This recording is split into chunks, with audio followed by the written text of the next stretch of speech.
Mr. Chairman, ranking members, thank you for the opportunity to address the House Permanent Select Committee on Intelligence with respect to the activities relating to Ukraine and my role in the events under investigation. I've dedicated my entire professional life to the United States of America.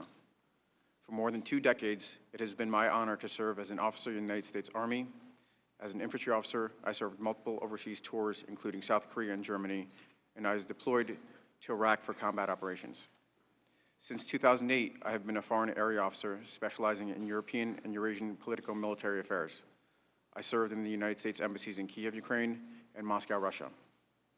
In Washington, D.C., I was the political and military affairs officer for Russia for the chairman of the Joint Chiefs of Staff, where I drafted the Armed Forces Global Campaign Plan to counter Russian aggression and Russian malign influence. In July 2018, I was asked to serve at the White House National Security Council. At the NSC, I'm the principal advisor to the National Security Advisor on Ukraine and other countries in my portfolio. My role at the NSC is to develop, coordinate, and implement plans and policies to manage the full range of diplomatic, informational, military, and economic national security issues of the countries in my portfolio. My core function is to coordinate policy with departments and agencies. The committee has heard from many of my colleagues about the strategic importance of Ukraine as a bulwark against Russian aggression. It is important to note that our country's policy of supporting Ukrainian sovereignty and territorial integrity, promoting Ukrainian prosperity, and strengthening a free and democratic Ukraine as a counter to Russian aggression has been a consistent, bipartisan foreign policy objective and strategy across various administrations, both Democratic and Republican, and that President Zelensky's election in April 2019 created an unprecedented opportunity to realize our strategic objectives. In the spring of 2019, I became aware of 2 disruptive actors, primarily Ukraine's then prosecutor Yuri Lutsenko and former Mayor Rudolph Giuliani, President's personal attorney, promoting false narratives that undermined the United States-Ukraine policy. The NSC and its interagency partners, including the State Department, grew increasingly concerned about the impact that such information was having on our country's ability to achieve our national security objectives. On April 21st, 2019, Volodymyr Zelensky was elected president of Ukraine in a landslide victory on a unity, reform, and anti-corruption platform. President Trump called President Zelensky on April 21st, 2019 to congratulate him on his victory. I was the staff officer who produced the call materials and was one of the staff officers who listened to the call. The call was positive, and President Trump expressed his desire to work with President Zelensky and extended an invitation to visit the White House. In May, I attended the inauguration of President Zelensky as part of the presidential delegation led by Secretary Perry. Following the visit, the members of the delegation provided President Trump a debriefing offering a positive assessment of President Zelensky and his team. After this debriefing, President Trump signed a congratulatory letter to President Zelensky and extended another invitation to visit the White House. On July 10, 2019, Alexander Danylyuk, then Ukraine's National Security Advisor, visited Washington, D.C. for a meeting with National Security Advisor Bolton. Ambassadors Volker and Sondland, and Secretary Rick Perry also attended the meeting. I attended with Dr. Hill. We fully anticipated the Ukrainians would raise the issue of a meeting between the presidents. Ambassador Bolton cut the meeting short when Ambassador Sondland started to speak about the requirement that Ukraine deliver specific investigations in order to secure the meeting with President Trump.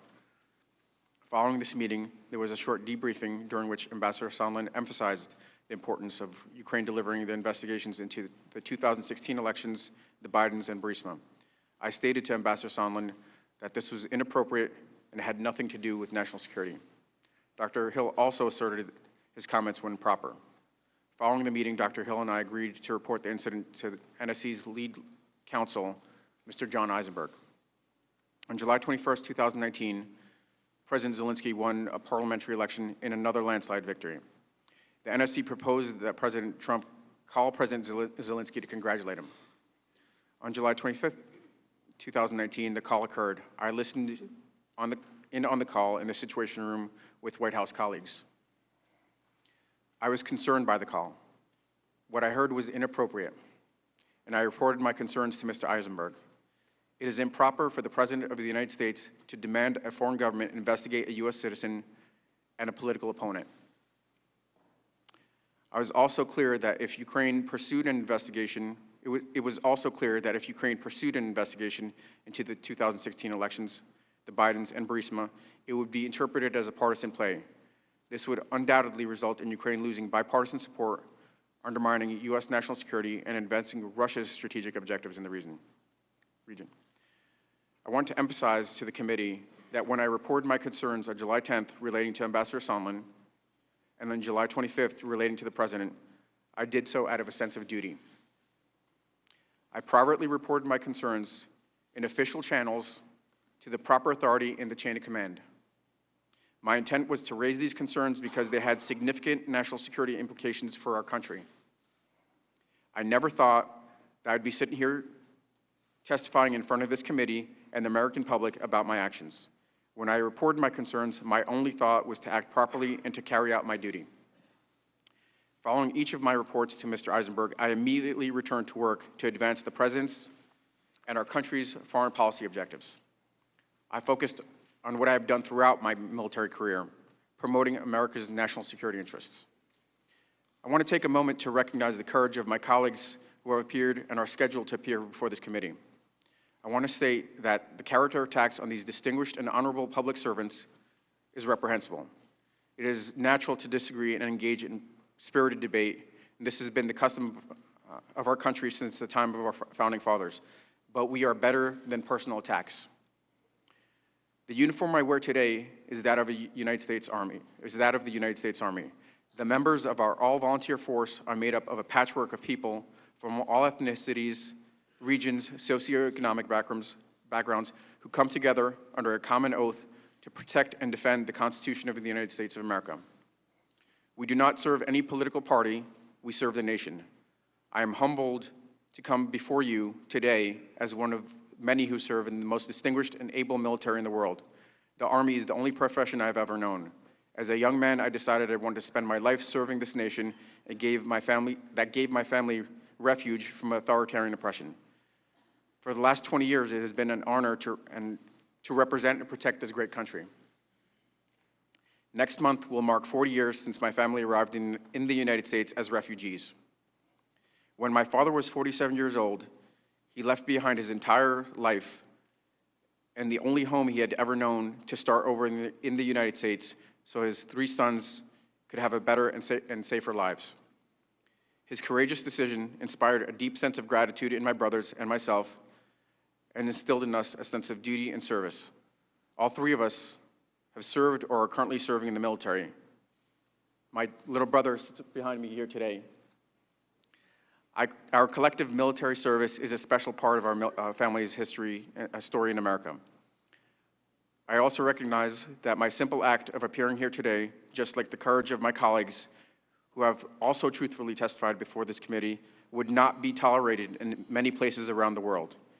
In Russia, my act of expressing concern to the chain of command in an official and private channel would have severe personal and professional repercussions, and offering public testimony involving the President would surely cost me my life. I'm grateful to for my father's brave act of hope 40 years ago and for the privilege of being an American citizen and public servant, where I can live free of fear for mine and my family's safety. Dad, I'm sitting here today in the U.S. Capitol talking to our elected professionals is proof that you made the right decision 40 years ago to leave the Soviet Union and come here to the United States of America in search of a better life for our family. Do not worry. I will be fine for telling the truth. Thank you again for your consideration. I'll be happy to answer your questions. Hey, thanks for watching. If you like this video, check out these other videos from USA Today to stay up to date with all the latest news.